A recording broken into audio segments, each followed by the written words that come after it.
resume, and we welcome to the table from the International Civil Liberties Monitoring Group, Tim McSorley, the National Coordinator, welcome. And from Amnesty International Canada, Alex Neve, Secretary General, and Justin Mohammed, Campaigner, Human Rights Law and Policy. Welcome to you all. Mr. Neve, I understand you're going to lead. You understand more than we did. Thank you very much, Madam Chair, and good afternoon, committee members. Let me begin by first acknowledging that we come together for this testimony on the unceded territory of the Anishinaabe Algonquin people, which is a particularly important recognition when we remember that there's many ways and many times in which Indigenous peoples themselves in this country have suffered from national security laws and practices that have contravened their human rights. For decades, Amnesty reports have made it clear that governments in every corner of the world, certainly including Canada, commit or contribute to serious human rights violations in the name of national security. Those violations include the rights to life, not to be subjected to torture, and to be protected from discrimination, safeguards against arbitrary arrest, fair trial guarantees, freedoms of expression, association, assembly, and religion, refugee protection obligations, privacy rights, and international humanitarian law provisions prohibiting military attacks against civilians. Canadian politicians have made many reassuring speeches affirming that Canada upholds both national security and respects human rights, but nothing in Canadian law concretely enshrines that commitment. Our first recommendation, therefore, is that Bill C-59 be amended to require that Canada's national security laws, policies, operations, and activities will be interpreted and carried out in full conformity with Canada's international human rights obligations, for example, by amending Clause 92 of the bill dealing with CSIS's powers. We welcome the establishment of the National Security and Intelligence Review Agency. We have 4 recommendations related to the NCIRA. First, NCIRA's mandate should be amended to explicitly include responsibility for ensuring that Canada's security and intelligence agencies comply with the country's international human rights obligations. Second, NCIRA should have a role in ensuring that claims for redress for individuals who experience national security-related human rights violations are independently assessed and decided, so as to avoid the inconsistent, arbitrary, and politicized approach to date, well illustrated by the current case of Abu Sufyan Abdul Razik, whose claim for redress is being inexplicably refused by the government. Third, we endorse proposals that have been made by others for NCIRA's operations and composition to be strengthened, including by our colleagues with the ICLMG. And fourth, steps need to be taken to institute independent review and oversight of the one major law enforcement agency with significant national security powers that lacks independent review, the Canada Border Services Agency, and that must be expedited. Numerous human rights shortcomings associated with Bill C-51 have not been rectified in C-59. We'd like to draw your attention to 3 in need of serious attention. First, immigration security certificates have been criticized by various UN human rights bodies because of the unfairness of the process and the risk it may lead to deportation to torture. Amnesty International urges that C-59 be amended to abolish immigration security certificates or, at a minimum, to repeal the C-51 changes that allow a wider category of information to be withheld from the special advocates involved in such cases. Second, the extensive problems that remain with the implementation of no-fly lists, quite frankly, defy belief. It is vital that C-59 be amended to ensure the following.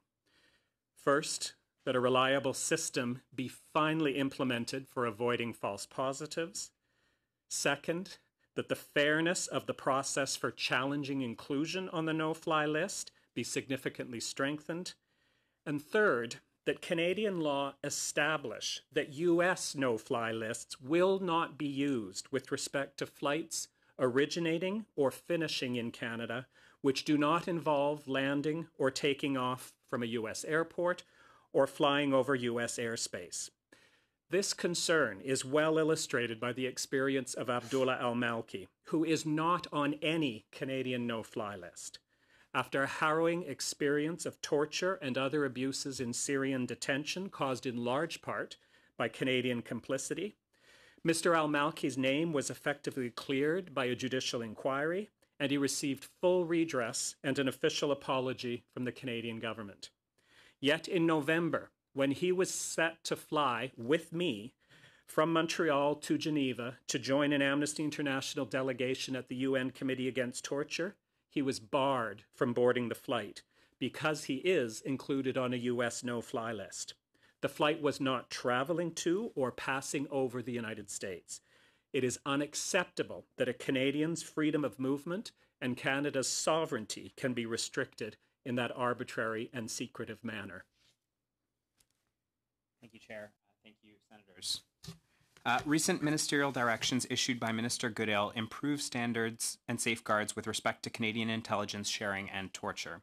But concerns remain, which have been highlighted for the second time by the United Nations Committee Against Torture last year. Bill C-59 introduces the Avoiding Complicity in Mistreatment by Foreign Entities Act, which would make such ministerial directions mandatory. However, C-59 should be amended to include a clear obligation that such ministerial directions unequivocally prohibit, in any circumstances, 1, the sharing of information with foreign agencies if there's a substantial risk that it would lead to torture or ill treatment, and 2, using information received from foreign agencies where there is a substantial likelihood that it has been derived from torture. Amnesty International is concerned further with the decision to broaden CSIS's surveillance activities from one which targets individual people under investigation to other forms of mass data capture. In general, surveillance activities have the potential to engage a broad range of human rights, including the right to privacy and the right to freedom of expression.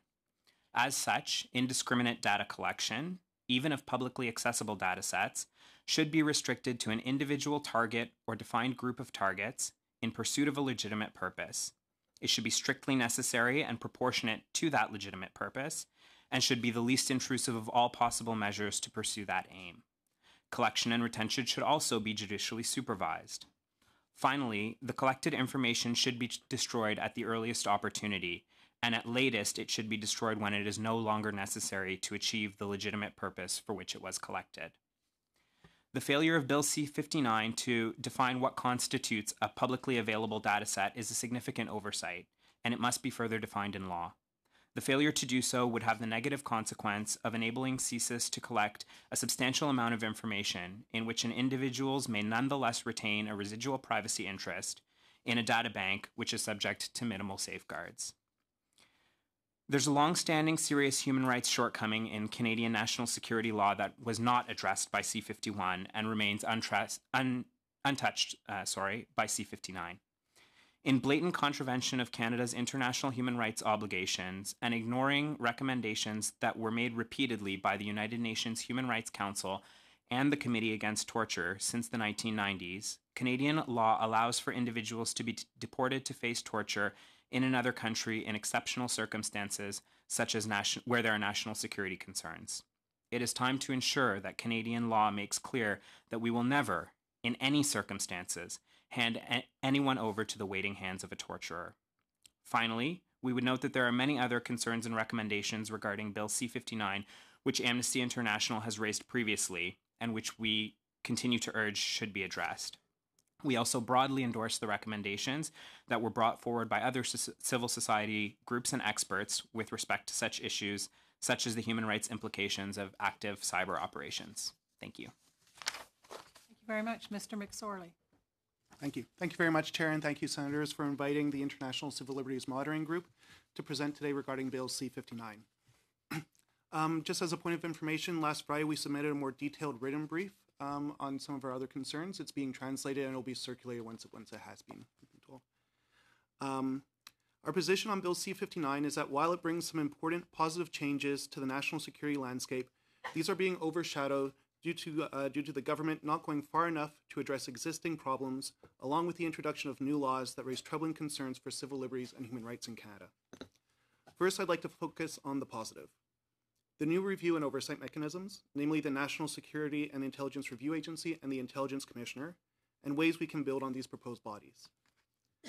Dating back to the O'Connor inquiry, the ICLMG has advocated for an overarching review body for Canada's national security agencies and activities. We are glad to see that come into effect with NCIRA. However, we have also learned many lessons from the Security and Intelligence Review Committee's role as Excuse me, Mr. McSorley, for the purpose of the interpreters, can you just slow down a little bit? Oh, I'm sorry. Yes, certainly. Thank you. Sorry, I'll start that over.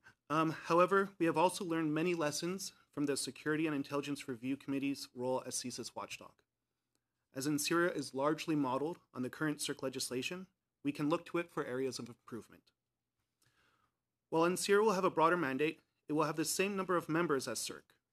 We instead suggest appointing a minimum 5 members, a maximum 8, other than the chair. While the real test may be in the amount of resources allocated to the committee, more members will allow for both the necessary staffing to conduct thorough reviews, and it would also allow NCIRA members to come from a broader range of backgrounds, including from the human rights and civil liberties communities. Next, NCIRA should be limited to Next, NCIRA would be limited to only accepting complaints regarding CSIS, the CSC, and the RCMP. To ensure clear accountability, NCIRA should accept complaints about all national security agencies. At a minimum, this should include the CBSA and Global Affairs Canada. NCIRA should also be granted the power to make binding recommendations based on its findings. Finally, it should also have the power to award compensation, for example, for legal fees, to complainants in cases where abuse was found legitimate. The Intelligence Commissioner is an important new addition to national security oversight. To carry out its work, we believe the IC should be a full-time role. The Commissioner should also be granted the power to place conditions on approved authorizations. And like others, we also believe the Commissioner should play a role in approving active and defensive CSE cyber activities. For both NCIRA and the Intelligence Commissioner, to ensure independence, we believe nominations should be approved by 2/3 of MPs on recommendation of the Governor and Council. While we welcome the new review and oversight bodies, there are areas of C-59 that continue to raise deep concerns. First, it is problematic that C-59 does not respond and rescind more aspects of the Anti-Terrorism Act of 2015, known as Bill C-51. Of primary concern are the threat reduction powers introduced to the CSC Act in 2015. While Bill C-59 moves to restrict these powers, we have deep reservations about granting active operational powers to intelligence agency which go beyond those necessary for intelligence gathering. CSIS was created in 1984 in large part to separate the real-world interventions of law enforcement from secret intelligence gathering operations. There is a degree of transparency to the work of that law enforcement agencies carry out. Their goal is to eventually go to trial, where normally their actions would be revealed and the legality of these actions determined. However, CSIS's work does not necessarily lead to an arrest. This means that their operations that do not require warrant, a determination that CSIS would make, would never go to any court. And those that do require a warrant would still rarely, if ever, be subject to public scrutiny or an adversarial process. This includes not just the contents of the warrant, but also how it is eventually carried out. Despite efforts to put in place safeguards, we dispute the necessity of these powers. Our same concerns apply to provisions granting CSIS employees or designated individuals immunity for acts or omissions that would otherwise constitute a crime, and would ask that this section also be removed. In both cases, we see the potential for the grave violation of charter rights and freedoms, with very little information given to justify why such powers are needed. On data collection, we have made multiple recommendations in our brief on concerns about the expansion of CSC and CSIS's powers to collect and retain non-threat related information, such as unselected information and publicly available information. There has been much debate on publicly available information. In regards to the CSC, the definition must be further restricted to exclude hacked or unlawfully divulged information, and should also restrict information available for purchase. For CSIS, there is currently no definition of publicly available information in the CSIS Act, raising serious concerns about what they will or won't be allowed to connect. Publicly available information in terms of data sets must be defined. Regarding the disclosure of Canadians' information, we have also proposed further modifications to SCISA or SCIDA, as it's termed in Bill C-59, particularly in narrowing the overly broad definition of activities that undermine the security of Canada, and to ensure there is an actual exception for political activity, dissent, and artistic expression in the Act. At the same time, we once again question why such a sweeping new act was needed in Bill C-51 and continue to urge parliamentarians to repeal SCISA in favor of simpler rules focused on privacy protection. Regarding the no-fly list, we support the call for a redress system and are pleased to see progress on that front. However, this will not address the fundamental flaws underlying the Secure Air Travel Act. We cannot support a tool that operates in secret and does not afford those listed the opportunity to mount an adequate defense. We are willing to discuss modifications to the regime, but maintain our call that SATA must be repealed. There are multiple tools in the criminal code that can achieve a similar goal and which also afford individuals a right to due process in the court of law. Finally, I haven't spoken at length about the Csc Act, although I know I've been speaking at length about other aspects of the bill. The issue is that it's a complex act, and in our brief we do make multiple proposals. However, I would like to add our support to the calls to suspend active cyber powers until further study can be done. At a minimum, we support the call for the Intelligence Commissioner to be given a role in improving any active cyber activities. Thank you very much for paying attention to our concerns and for having us here today. Thank you very much. We'll now move to questions. We'll start with Senator Desjardins, to be followed by Senator Griffin. Merci, Madame la Thank you, Madam Chair, and thank you to our witnesses. My first question will be for Mr. Mohammed. I will give you a moment to get your earpieces on, rather. Mr. Mohammed, do you have any figures or any examples of torture or ill treatment that flows directly from provisions made in Canada for national security?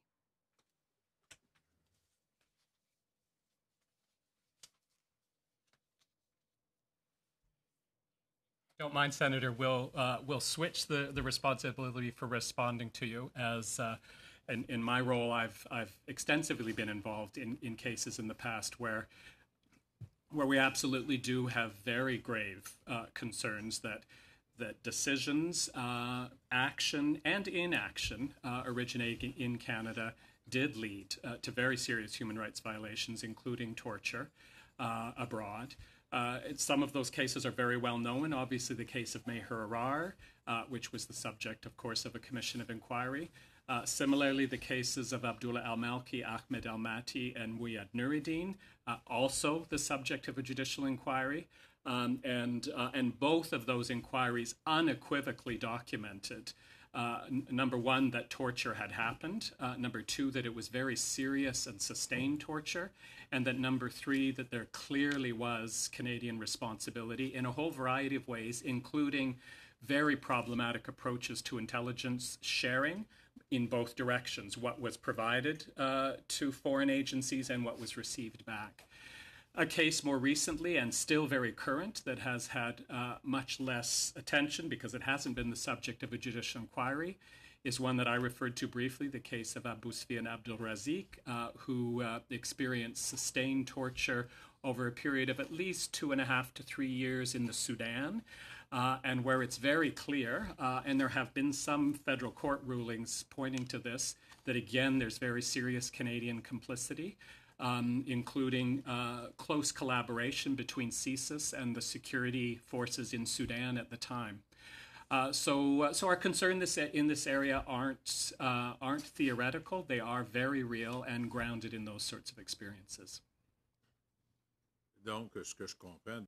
So, from what I understand from your response, it's that these events did not necessarily occur in Canada; they happened in other countries.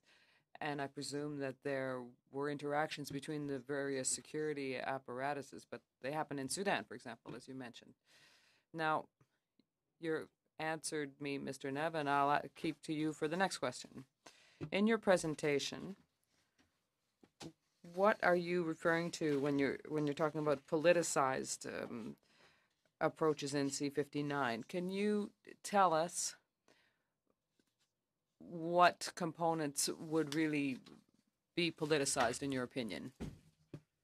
reference to politicization was not with respect to what's in C-59. It's something we would like to see added to C-59 to deal with concerns about politicization. And this was particularly in the way that cases of redress for individuals who have been subjected to human rights violations associated with national security have or have not been dealt with over the years. So that is including the cases that I've just referred to, but also would, of course, include the very well-known case of Omar Khadr, cases where there's clear Canadian responsibility for some aspects. You're quite right, not the totality, because the torture itself was meted out by a foreign agency, but with clear Canadian responsibility and complicity in what happened.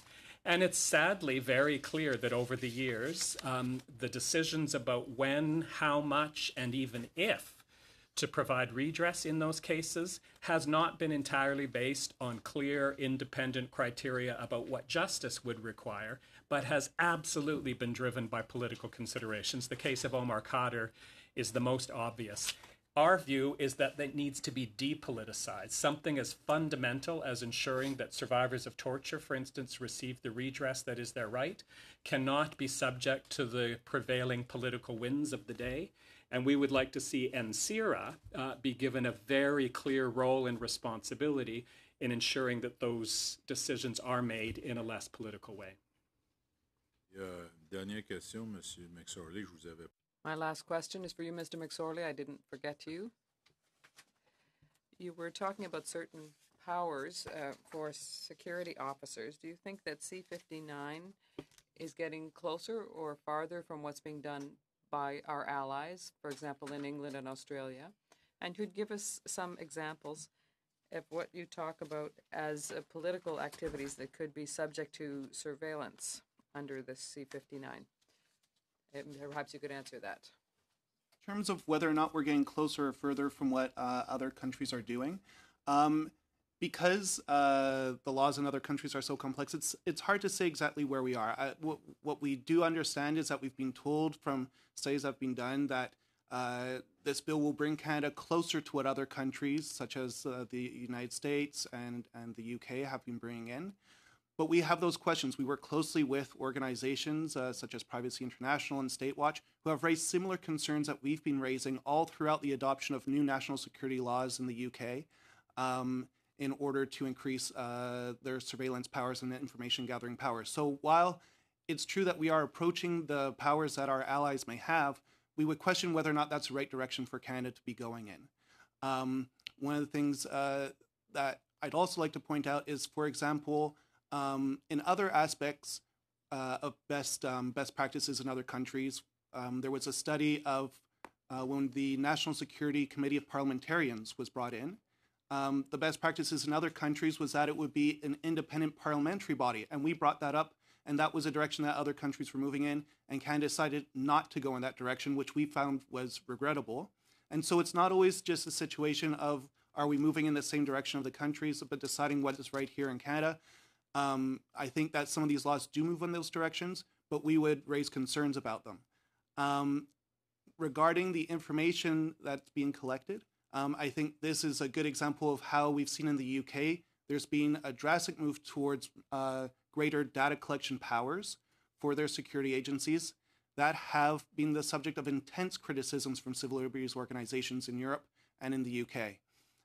So if we looked here domestically at CSC and the concerns that we have, for example, the way threats that undermine the security of Canada, even in SCIDA, in the new formation of the Act, we would be concerned that, for example, people who are protesting pipelines, people who are protesting for Indigenous rights and Indigenous title claims, could still be caught up in the definition of what includes an activity that undermines the security of Canada because of the broad nature of those definitions. So we're very concerned that that would then trigger information sharing between agencies, and information that isn't related to a national security threat would then start to populate different dossiers and be used to both build profiles, but also to do, as Monsieur Barrette was saying earlier, to do data mining and profiling, which along the road, further down the road, will raise other significant concerns. Merci. Merci, Madame la Présidente. Thank you. Okay, thank you, Chair. My first question is for Mr. McSorley. It's regarding the Intelligence Commissioner and parliamentary accountability. So, if the Intelligence Commissioner and not the appropriate minister has the authority to make the final decision about ministerial authorizations or determinations, how can Parliament exercise accountability over those decisions?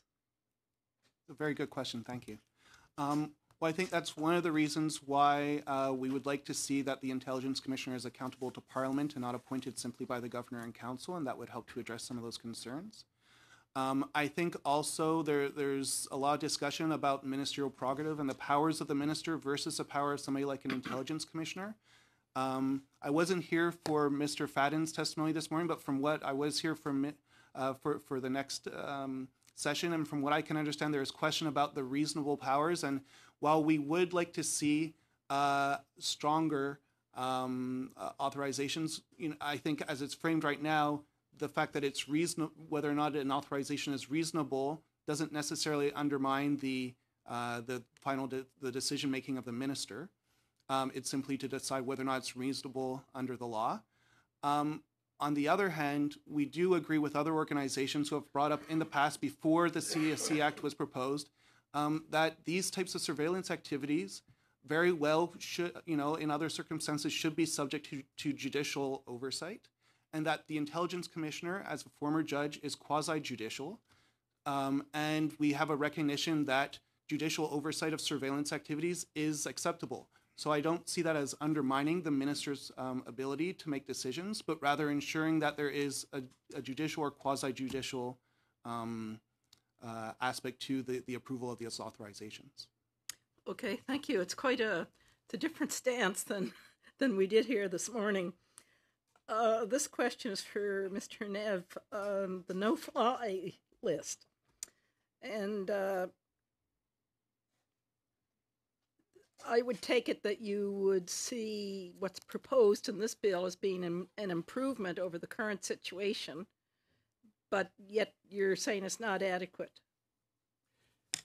Yes, Senator, that's a great summary of our view. And we feel like bit by bit, even with, in some ways, Bill C-51, and now further with Bill C-59, we are seeing improvements, but that there's some profound areas of concern. Obviously, everyone has flagged, and I know you're going to be hearing later this afternoon from the no-fly list kids group who are the most authoritative on the problems around false positives, and the fact that, yes, Bill C-59 does provide more tools to get us closer to finally dealing with that, but we need some real clarity, and we need some of that to be specifically enshrined in C-59 to truly guard against what has been it would be mild to say a huge inconvenience. It has been a serious human rights problem for families right across this country for far too many years. Secondly, while at least we do have, which we didn't quite a number of years, have an appeal process which people can access to get their names off the list. Fairness concerns about that process, the secrecy of the proceedings, the lack of special advocates, the fact that much of the evidence is not available to individuals, and inability to carry out cross-examination, all of which is a description of the similar concerns that arise with immigration security certificates in many respects. That needs to be addressed. And then thirdly, as I shared the case of Abdullah al-Malki as an example, we need some provisions in Bill C-59 that are really going to push back against an unjustified intrusion of U.S. no-fly lists when there's no connection to the U.S., when a person has not been designated as being on a Canadian no-fly list. And this would be a perfect moment to make it clear that U.S. no-fly lists will not be applied in Canada when we're dealing with flights that are not originating in or passing over the United States. Okay, thank you. I'll go in second round. Senator McPherson, and to be followed by Senator O. Thank you, Madam Chair, and thank you to all panelists for being with us today. This is a question that could go to any one of you as you see fit. You know that we've heard from several witnesses that have expressed concern over the due process of the appeals mechanism in the SATA. I understand that it's your preference to see that abolished, but short of that, what do you think of the proposal that's floating about the viability of taking the special advocate system in the immigration security certificates and moving a very similar methodology into this process? And if you are willing to address it, could you speak on the value of having a special advocate for an individual because of experience that you've had on the security certificate side, as distinct from what is currently set out as having an amicus appointed? Anyone who wishes to reply? I'll begin. My other colleagues may want to jump in. Yes, we would agree with that characterization that while we have larger concerns, and many groups have called for the entire process of having a no-fly list to be abolished and those concerns addressed through criminal law and other measures, absolutely we would agree that at a minimum, introducing special advocates would at least improve the concerns about lack of fairness. Drawing on, as you've invited us to, the experience we've had in other areas, and for Amnesty International, that would absolutely be within the realm of immigration security certificates. I think the most obvious lesson and cautionary note from that arena that we would want to avoid here is that if special advocates are going to be empowered, they truly need to be empowered. For instance, when it comes to immigration security certificates, special advocates are largely required to stop any communication with the individual concerned once they've seen the evidence. So at the very moment when they've seen the information and thus could have a meaningful exchange with the individual to figure out what to do about that, unless they get very exceptional permission from a judge, they're no longer allowed to have those conversations. Many special advocates have highlighted how difficult that makes it for them to do their job. Furthermore, what we've seen, and this was a problem with Bill C-51, which has not yet been introduced, is that there's been a tendency to broaden the categories of evidence and information that special advocates won't even be allowed to see at all. And we would want to absolutely avoid those kinds of concerns. If special advocates are going to play a role, it needs to be a role that is fully empowered without any restrictions. I would add that we largely agree with what Mr. Neef just said. We would still be concerned about maintaining a no-fly list. We would be worried about that we would have this progression that while a special advocate may help to improve on this situation, that fundamentally we would still have individuals who wouldn't have the proper ability to defend themselves and present a case in order to remove themselves from a list, which has significant impacts on their rights. And so while we wouldn't oppose improvements, we would still maintain our position that this list should be abolished, that system should be abolished because of those restrictions. And especially because we are concerned about that, I'd call it a slippery slope, that once we do have special advocates, that if there are powers that are slowly taken away from them, but the system is still there, that we would end up with a system that justifies the no-fly list, but at the same time no longer accomplishes what it was set out to do, no longer accomplishes what the special advocates were set out to do in the first place. And that is a major concern. I didn't raise it, but we share those concerns about security certificates and the fact that special advocates have seen their powers reduced since Bill C-51. So to just quickly summarize that, if there were to be an amendment that would incorporate the special advocates, it's very important not to simply take what exists on the immigration side and transpose it. It needs to be strengthened in terms of the capacity of the special advocate to truly represent. Okay, thank you. May I ask one other question? You've recommended that the CSC mandate be narrowed to remove international affairs. And again, this is a question to all three of the panelists. And that further safeguards be implemented in the exercise of active and defensive cyber operations. I'm really interested in what those protections look like to you. in the sense that you're Canadians, you care about the country, you care about the security of the people of Canada. You obviously care very deeply for a reasonable balance in the way in which we try to defend Canada's critical infrastructure and our networks from cyber threats. So if not what's proposed, what's the alternative? If I can start, I think one of the important distinctions that we try to make is between defensive cyber operations and active cyber operations. We believe wholeheartedly that Canada needs to be able to defend from cyber attacks and from hacking and from threats and that the country does face, and it's very clear. What we have concerns about are active cyber operations and the warnings that we've heard from many other groups about the need to make sure that they're strongly restricted because we are concerned about what it could mean. If it means that Canada begins preemptively attacking other nations through cyber attacks, what that can mean in terms of the impact that could have unintentionally on Canadians who are accessing the international cyber infrastructure because it is so connected.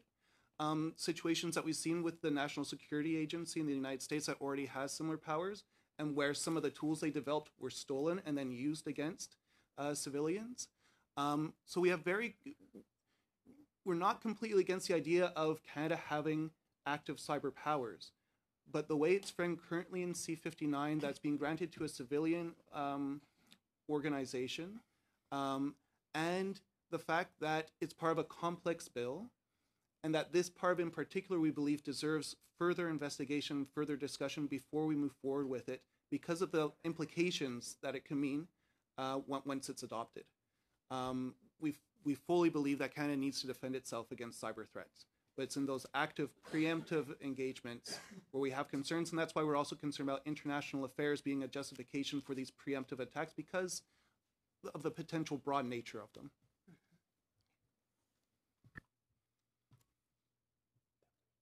Just to add one further point to that, Senator, thank you for the question. From previous testimony, I understand that the issue of whether or not international law is included in the breaches that could happen as a result of active cyber operations was discussed, and that Professor Forces has indicated that if the Act is read as it is now, it must be read to include international law as being that any action has to be consistent with international law. We would join with that position. We think that that's an important requirement, that any active cyber operations are consistent with international law. And from the perspective of Amnesty International, the particular concern that we would have is with respect to international humanitarian law and international human rights law. We think that it's very important that the provisions that allow CSC to conduct active cyber operations are consistent with those two branches of international law. To be followed by Senator Gold. Thank you, Madam Chair. Thank you, witnesses, for being here. You mentioned earlier about CBSA, airport traveling. Are you recently, end of last month, there's an article on CBC talk about people coming back, returning residents, tourists coming into this country, that at the airport will hold back delivery by CBSA to put on secondary, primary, or call it something in that nature. Go on the secondary inspection. I have complained to me that returning residents that were asked to go into the room to sit there for 1 hour, 2 hours, sometimes up to 3 hours, and for no reason, then asked to go home. So, what is the reason? Is that is that profiling, or is it security, or what is that? What's going on? Can you comment on that, please? Thank you very much, Senator. We certainly share those concerns. I wish I could answer your very important question, but I can't. And I think it's very important that we should have a reliable process, means, body that would be able to answer those questions. There's no doubt. I've seen the CBC report you're referring to, and have actually had 2 or 3 sort of outside individuals who work in this area be in touch to highlight these concerns with us, and the prospect that this is about discrimination, that it is about profiling, that there are certain ethnic and national profiles, for instance, that have been targeted for these secondary examinations seems to be a very real possibility. But there isn't a reliable means to get to the heart of that. So that goes to our point about the lack of CBSA oversight.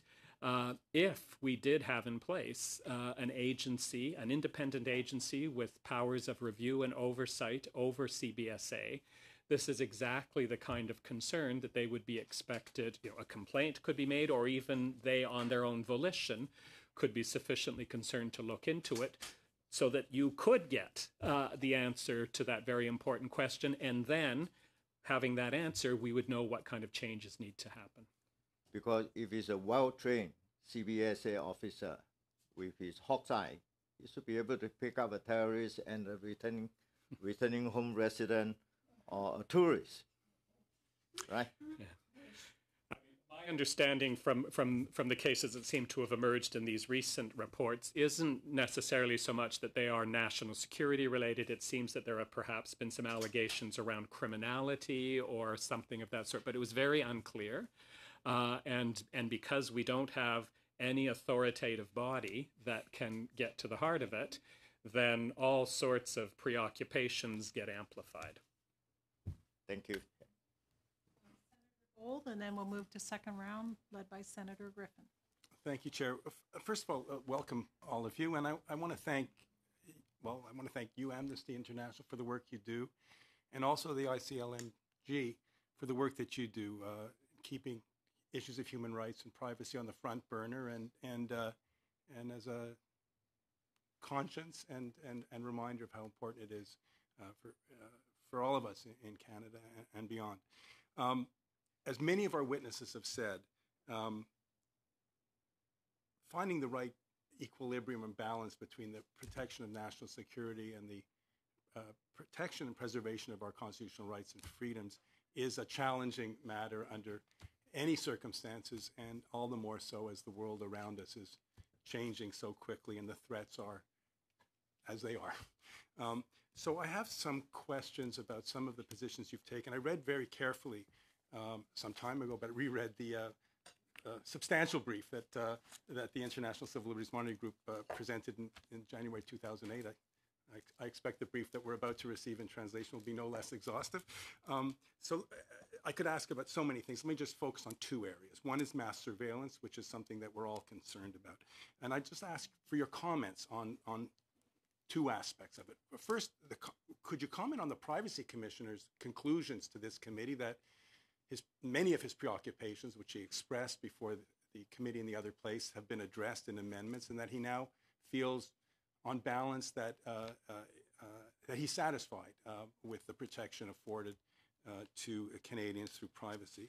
And then with respect to the collection and analysis and retention and I'll stop there, of data sets and mass data sets, I wonder if you could comment just on the relatively elaborate procedure that's set out now following federal court rulings for CSIS. Let's just focus on that. To collect and retain and use data, that the minister needs the intelligence commissioner's sign off to determine classes of data sets that CSIS can collect, because they have to be relevant to CSIS's functions. If CSIS collects a data set, a designated employee must evaluate and confirm whether it belongs to an approved class.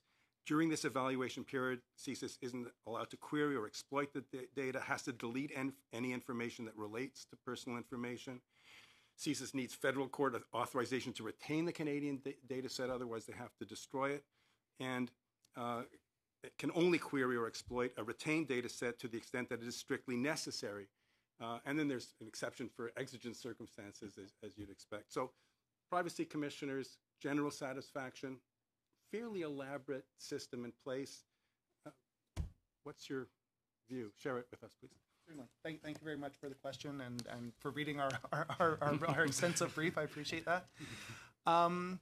Regarding the Privacy Commissioner, in large part, we agree that the Privacy Commissioner's concerns were answered when it comes to SCISA and SCIDA and some other concerns.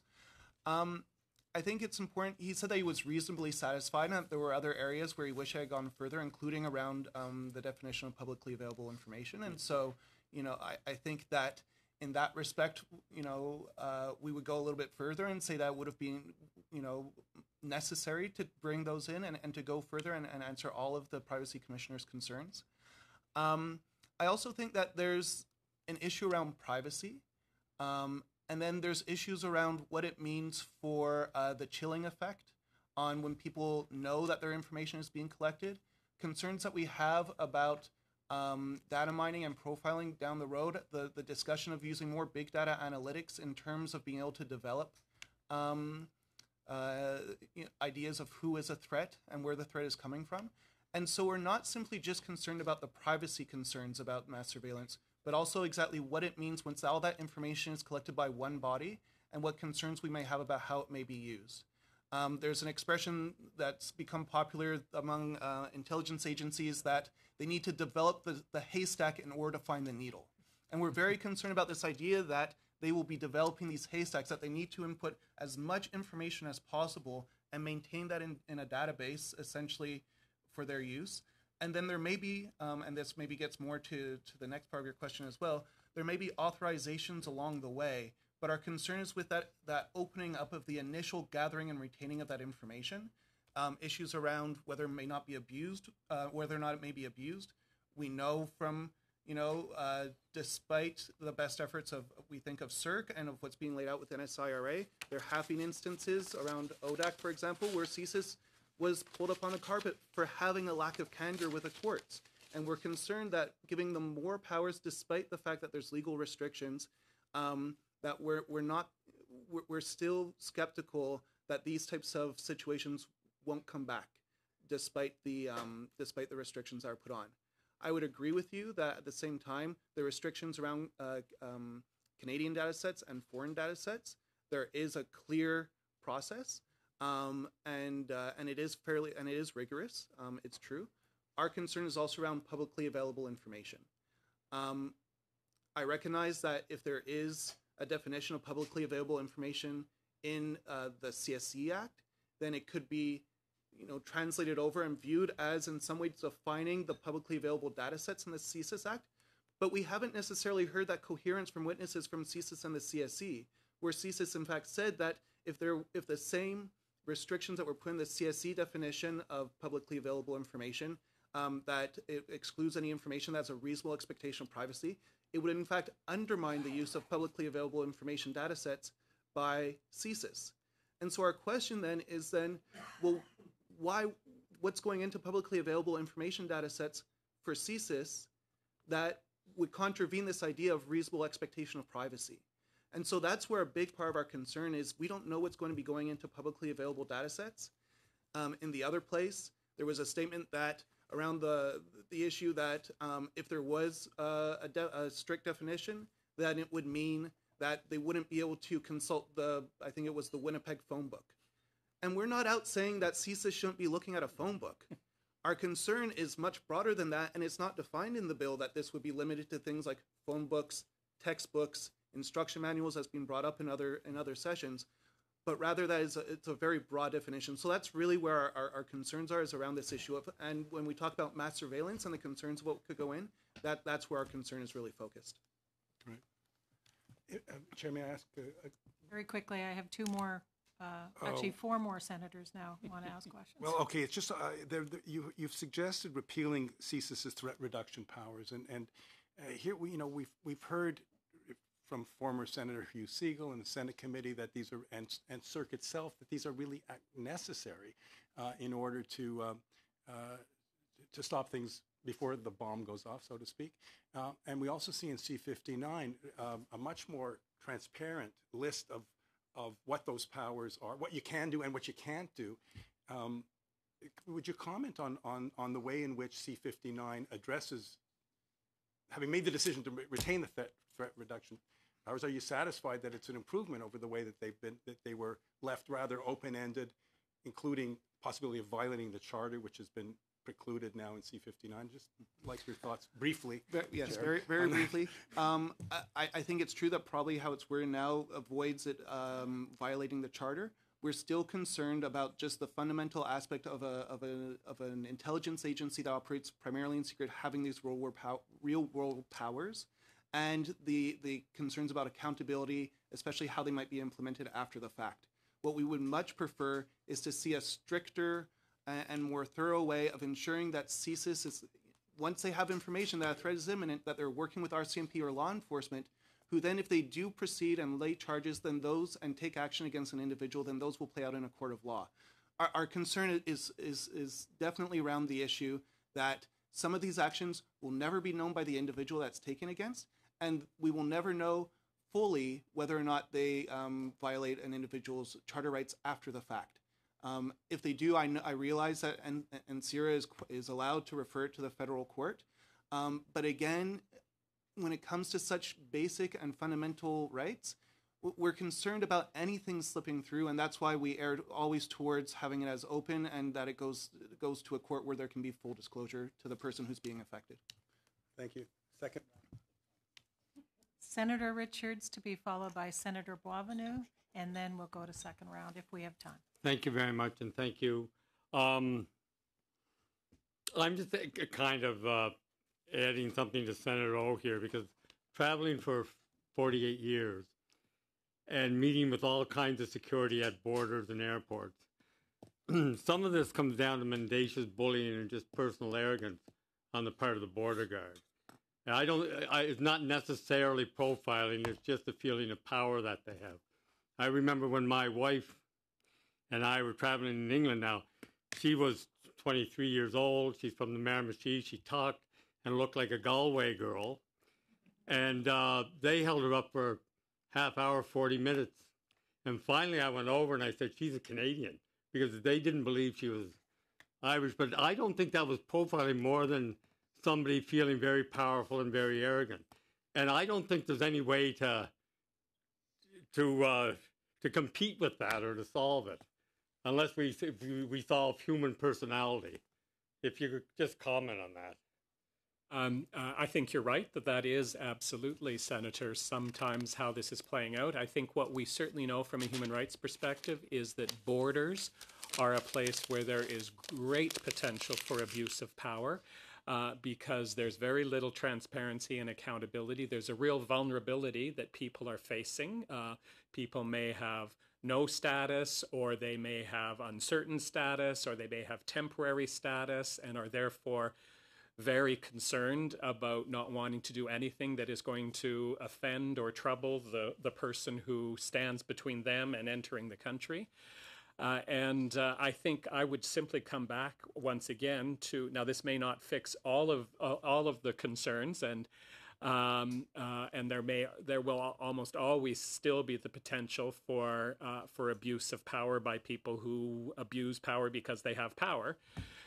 But if we did have review and oversight in place with respect to the CBSA, there would at least be a process that your wife could have invoked at the time, although that was in the UK, you're saying. But if something similar had happened in Canada, and that hopefully, as complaints get dealt with, as rulings come down, as discipline gets imposed, as trends get identified, then you see the kinds of changes which, while it may not do away with that abuse of power, will at least hopefully diminish it. I agree. When I was in Spain, the person I was with said, "Don't look guilty." Well, the first thing I did was look guilty as soon as he said, "Don't look guilty." And of course, I was searched, but they were searching everyone. So there is that dichotomy going on at the border that is a lot of times personal and psychological. That's all I'm trying to say. Senator Boisvenu. Thank you, Madam Chair. I would like to welcome our guests yet again. I have a question to all of the panelists. We know that currently there are about 150 Canadians that went to fight in Iran or Syria. Many have come back, but some are still there. Are any of your organizations in contact with Canadians that went to fight with terrorist groups in those countries?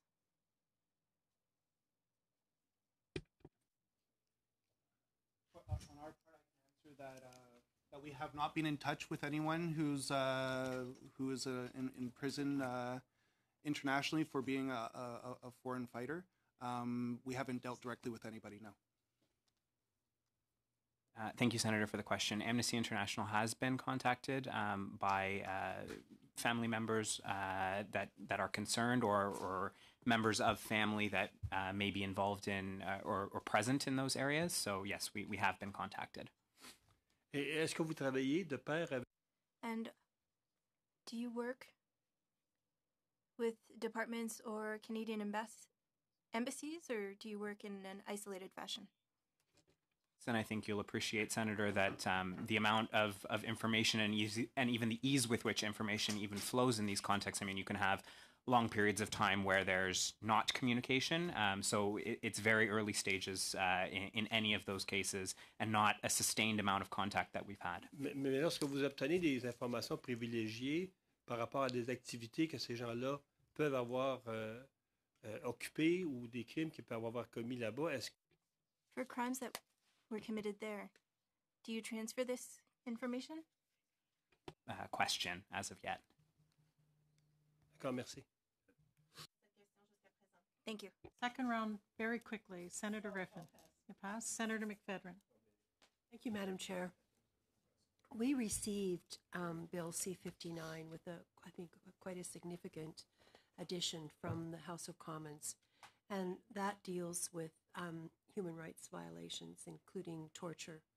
And in the version that the amendment that was made, we now have the Act on Avoiding Complicity and Mistreatment by Foreign Entities, requiring written directions on disclosing or requesting information that might lead to or might have been obtained through the mistreatment of an individual by a foreign entity.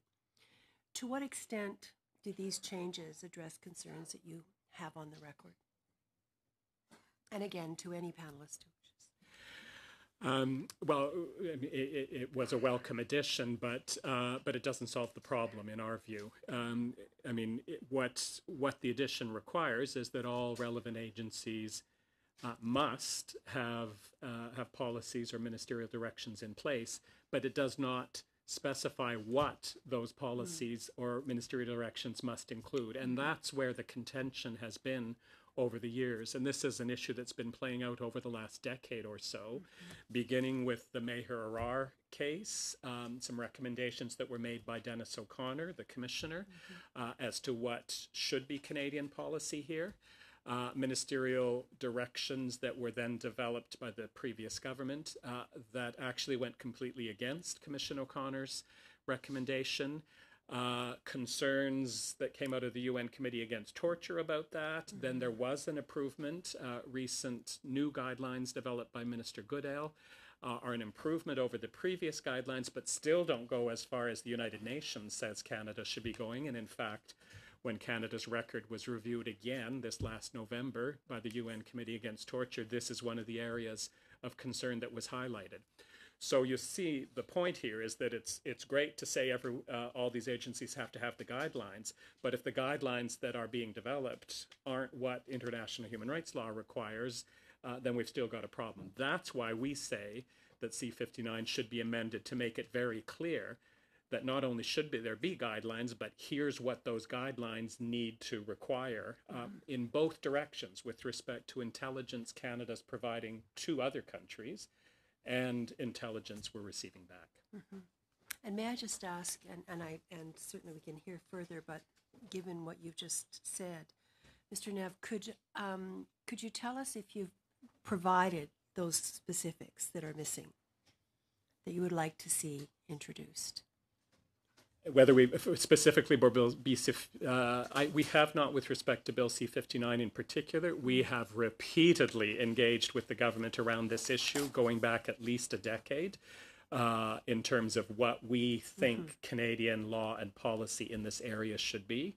So it's readily available in terms of what how that translates into what Bill C-59 should include. Okay, Mr. Mohammed, did. Sorry, no, not to add much, but I think the content of what Alex has just suggested was also raised in my oral remarks, noting that sharing information with foreign agencies where there's a substantial risk that it would lead to torture or ill treatment should be prohibited in those directives, and that using information from a foreign agency where there's a likelihood that that torture has resulted in that information coming out should also be prohibited. Thank you. I think that completes it from all senators. Let me, on behalf of our committee, thank you all very much for appearing before us. It's been very informative as usual, so thank you very much. We will suspend for 5 minutes, senators, while we have our next panel.